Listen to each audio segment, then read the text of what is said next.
पंचकुला में मुख्यमंत्री नायब सिंह सैनी ने प्री बजट को लेकर बैठक की। इसमें प्रदेश के सभी सांसद, कैबिनेट मंत्री और विधायकों के साथ चर्चा की गई। इस मौके पर नायब सैनी ने कहा कि हरियाणा के भविष्य की दिशा को तय करने के लिए मंथन किया गया। जनता की अपेक्षाएं, जनप्रतिनिधियों का अनुभव और सरकार की प्रतिबद्धता, तीनों ने एक साथ मिलकर 2026-27 का बजट स्वरूप गढ़ा है। हमारा बजट केवल संतुलित ही नहीं बल्कि संवेदनशील, दूरदर्शी और समावेशी होना चाहिए। प्रधानमंत्री के विकसित भारत के विजन को धरातल पर उतारने का काम हरियाणा सरकार करेगी।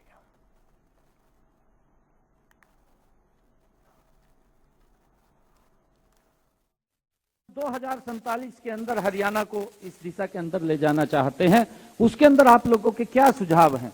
एक्सपर्ट्स उसके अंदर आए, अलग अलग वर्ग के लोगों को हमने बुलाया और उसके अंदर बैठ करके चर्चा की। हमारे एक उच्च स्तर का अधिकारी उस ग्रुप के अंदर बैठा और ग्रुप के अंदर बैठ करके उनसे चर्चा, विचार विमर्श किया। जब हमने पूरा का पूरा प्रेजेंटेशन उनके सामने रखी तो एक अधिकारी फिर उसके बाद प्रेजेंटेशन के बाद उनके बीच में बैठा और उनसे महत्वपूर्ण सुझाव लिए।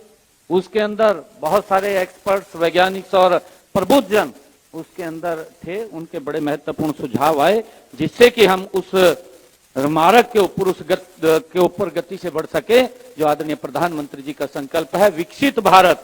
और विकसित भारत में विकसित हरियाणा, ये गति से आगे हो, उसको लेकर के हमने उसके ऊपर बैठ करके काम किया है। पहली बार AI बेस्ड चैट बॉक्स उसको हमने लॉन्च किया और वो प्रदेश के लोगों के साथ किया। एक नंबर भी दिया क्योंकि उस नंबर को अगर डायल करके वो बात करेगा तो हमारा चैट बॉक्स उससे बात करेगा। उससे जो क्वेश्चन पूछेगा तो वो उससे बताएगा, व्यक्ति बोलता रहेगा और वो उसको सारे को संलग्न करके वो हमें देगा।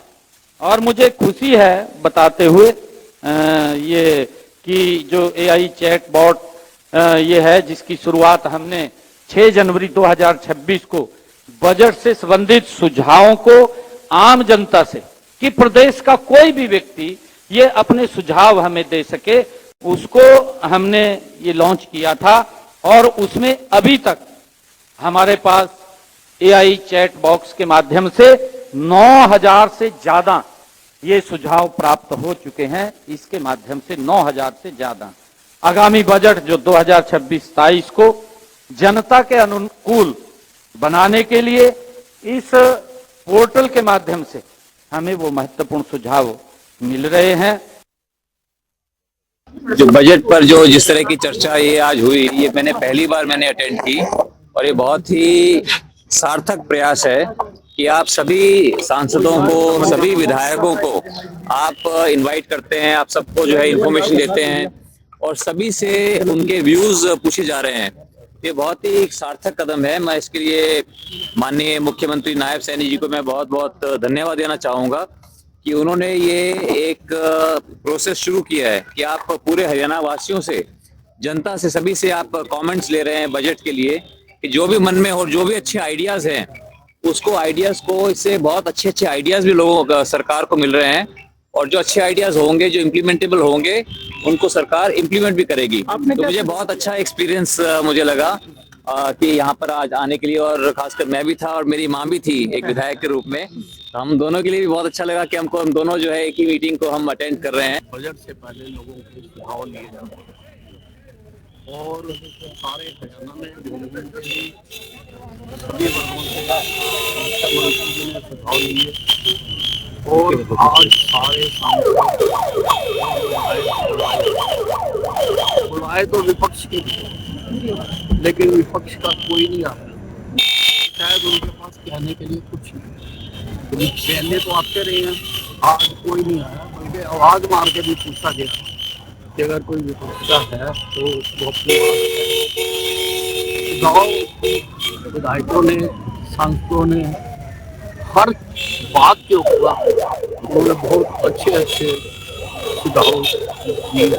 माननीय मुख्यमंत्री जी को मैंने इसमें सुझाव दिया है कि UP CM, Haryana CM, Rajasthan से तीनों मिलकर के माननीय प्रधानमंत्री जी से बात करें और नेशनल कैपिटल मंत्रालय बने। और मंत्रालय बनने के बहुत सारी समस्याएं हमारी कनेक्टिविटी की, रोड्स की, हमारी मेट्रो की। अब हम चाहते हैं कि भाई बहादुरगढ़ से सांपला और सांपला से रोहतक तक मेट्रो आए, RRTS rapid rail transit system की जो है डेवलपमेंट हो। तो ये सारी चीजों का समाधान सरकार भी चाहती है और सरकार ये चाहती है हर तरह का डेवलपमेंट हो। तो इसका ये सबसे बड़ा ये सुझाव है कि नेशनल कैपिटल रीजन का एक जो है मंत्रालय, अलग से जो मंत्रालय बनेगा तो उसका अलग से बजट होगा और हमारे को, हरियाणा को इस बात का सबसे ज्यादा फायदा मिलेगा। एक बहुत ही सार्थक और एक अच्छे सुझाव माननीय मुख्यमंत्री जी ने विधायक और सांसदों से लिए और जिसमें किसान से लेकर युवाओं से लेकर टेक्नोलॉजी तक, टेक्नोलॉजी से लेकर AI तक, हर चीज के सार्थक सुझाव इस प्री बजट मीटिंग में हुए हैं। और मुझे लगता है कि ज्यादातर सुझाव बजट में आएंगे जिससे युवाओं का कल्याण होगा, हरियाणा की विकास की गति और तेजी से आगे बढ़ेगी।